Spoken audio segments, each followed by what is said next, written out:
Chapter 30 Dreams. Little Wing and Misty Gust's home. Little Wing, please stop pacing!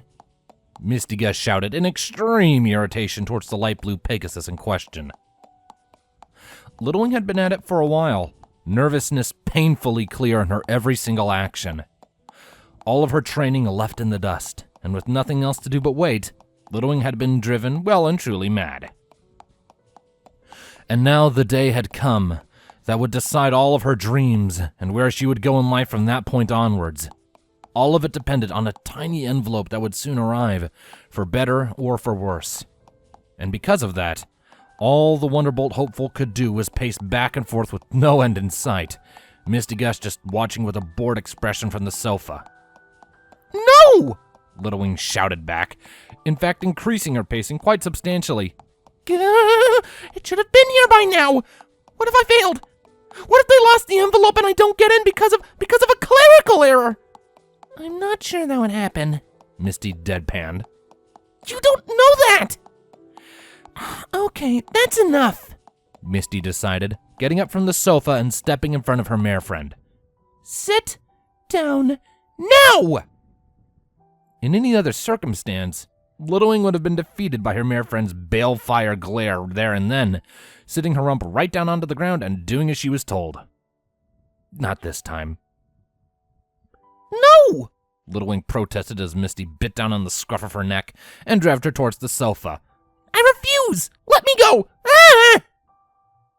Misty Gust just rolled her eyes, all but throwing her special sun pony onto the sofa and standing in her way when she tried to get up again. Sit! Misty commanded, placing a hoof on Little Wing's chest until she stopped squirming. It took a few moments and a decreasing amount of protests, but eventually the mare caved in and did as asked. Misty was eventually able to remove her hoof, which left Little Wing to huff and cross her forelegs in a sulk. There, Misty said with only a hint of smugness in her voice. Isn't that better? Little Wing glared up at her mare friend. Bwah! Misty Gust rolled her eyes, flopping down onto the sofa next to Little Wing. Oh, don't be dramatic. Time might actually go faster if you just calm down a bit. Calm? Who isn't calm? I'm calm! And so the deadpan look returned, Little Wing trying not to wilt under it while adopting a sheepish smile. Okay, maybe a little bit of stress. A little. Little Wing groaned. Okay, a lot of stress, but come on, how could I not? Sitting down is a good start, Misty quipped, wrapping a wing around her mare friend. This was partially to provide her comfort, and partially to ensure that she remained seated for the foreseeable future. And talking. Anything to pass the time. Want a book? How can I read at a time like this? Little Wing lamented. Oh, not even daring do could save me now. Misty laughed. You'll be fine. Seriously, you're getting worked up over nothing. Yeah, we'll see, she muttered in turn. I just don't want to feel like I've messed this life up, you know? This life? What other life is there? Little Wing chose not to answer that. If Misty found the lack of an answer odd, she didn't show it.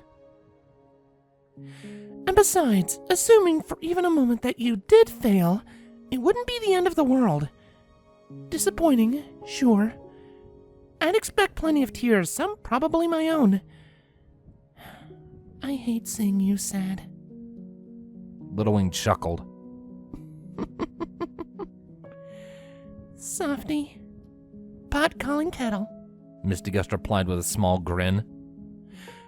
Point is, it's not like I'm going anywhere.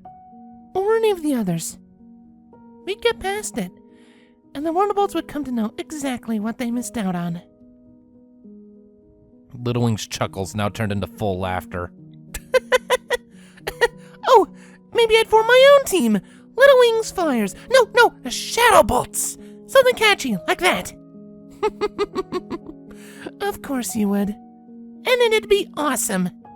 Yes, dear. Don't be all snarky with me. You set me on this path. Little Wing jokingly retorted. Misty laughed in response. Yes, I suppose I must bear some of the blame. More than a little. Oh, don't get your hopes up. Misty shot back, though her smile on her face was obvious. So are you feeling a little calmer now? Calmer? Yeah, I guess I am. Sitting down and talking. What did I tell you? Yes, I know. Little Wing replied with a roll of her eyes.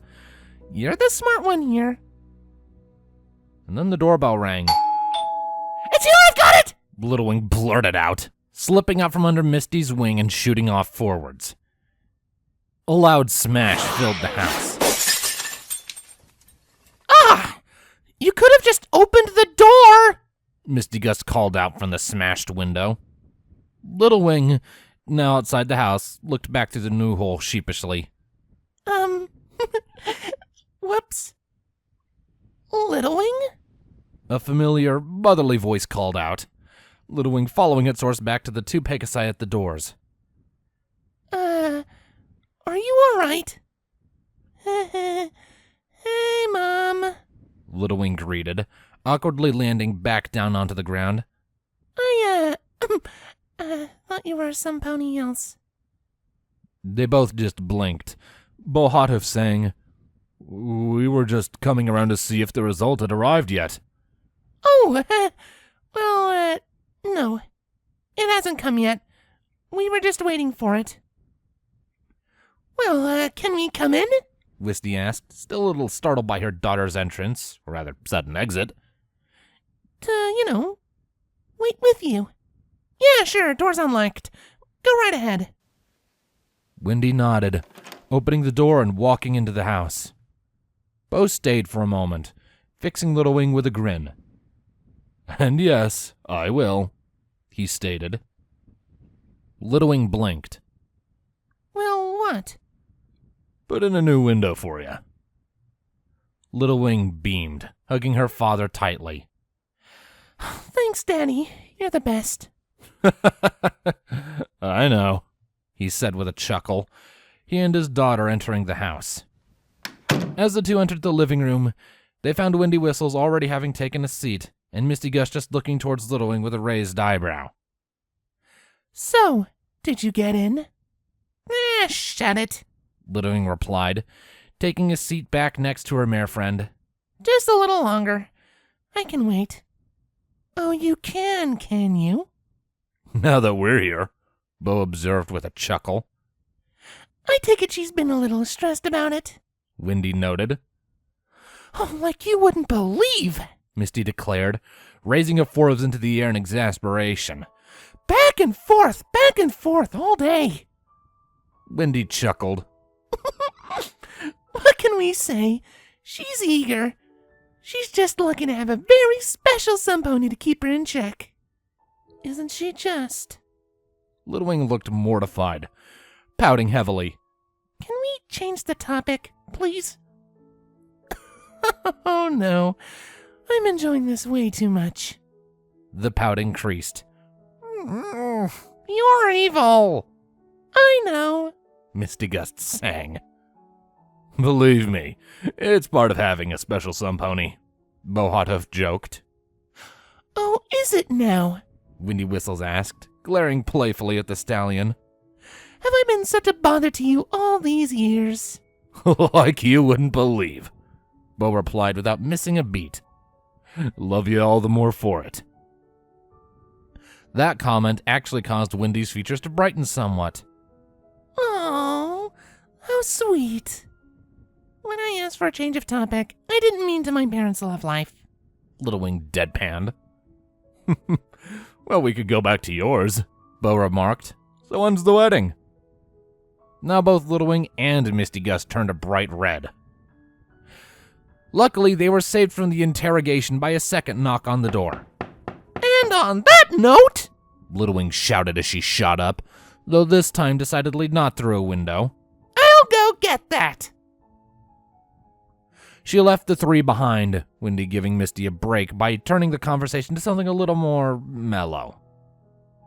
Little Wing then walked on out into the hall and quickly reached the door, taking hold of the handle and swinging it open. And it was there she saw the faces of Rainbow Dash and Scootaloo. Sis! Little Wing shouted in surprise.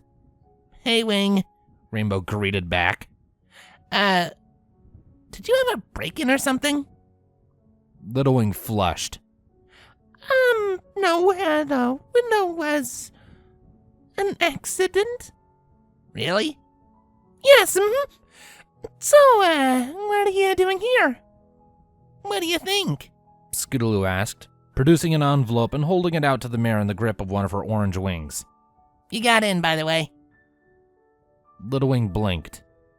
I did? She all but snatched the letter from Scootaloo, ripping it open and seeing the confirmation for herself. She was a Wonderbolt reservist. She was